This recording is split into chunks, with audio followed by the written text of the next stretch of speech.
So, Congressman, how do you feel about that idea of giving states more control, more power over how to handle these disasters?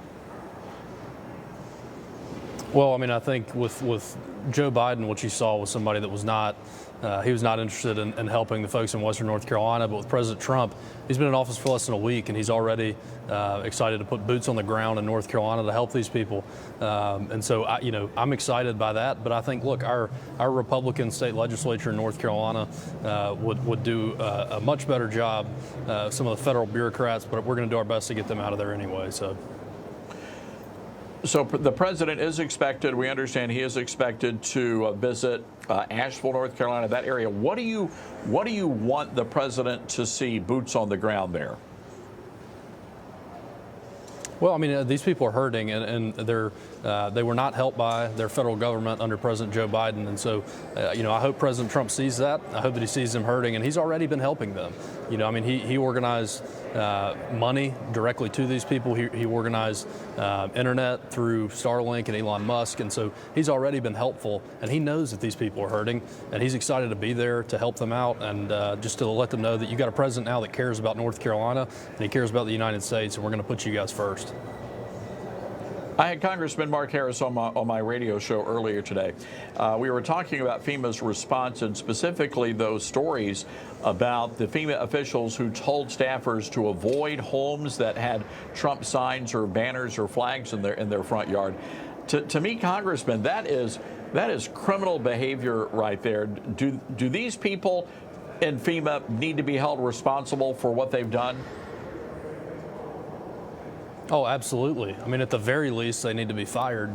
That's unacceptable. This is, you should be there to help them and not discriminate against them just because they chose to vote for Donald Trump. I mean, that's absurd. At the very least, they should be fired. I'm just curious, what's your take on the Hollywood crowd, the mainstream media? You had every major national news anchor in America broadcasting from California. There was a massive fundraising effort, a big concert with a bunch of music stars, Hollywood celebs. We haven't seen any of that in North Carolina, and I'm wondering why that is.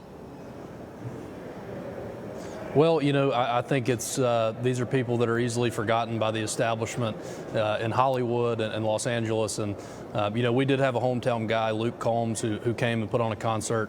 And so that was great. But look, you see the NFL, they're giving millions of dollars to these people in Hollywood fires. But, you look at my folks back home in North Carolina, and they're not doing anything. That's not right. But look, you got a president now, Donald Trump, that sees these people in Western North Carolina. He loves them, and he's going to put them first. And so we're excited to be there tomorrow to support them. Congressman, I want to bring to our audience's attention something you posted about that blasphemous bishop over at Nashville Cathedral. Let's look at this. The woke mind virus is truly a religion. This bishop belongs on MSNBC and nowhere near a church. Congressman, I'm just having a hard time understanding why that church allowed that woman to say what was said. That was one of the most absurd things I've ever seen. You talked about Mark Harris. He's a good pastor, and I think we should have put him up there, not her. But, look, at the end of the day, President Trump won. There was a mandate in November, and we're going to enact that mandate. And so I'm sorry if your feelings are hurt, but we're not here for your feelings. We're here to get things done, and that's what Congress is doing. Well said. Congressman, we'd love to get you back on Newsmax. Thank you for joining us tonight.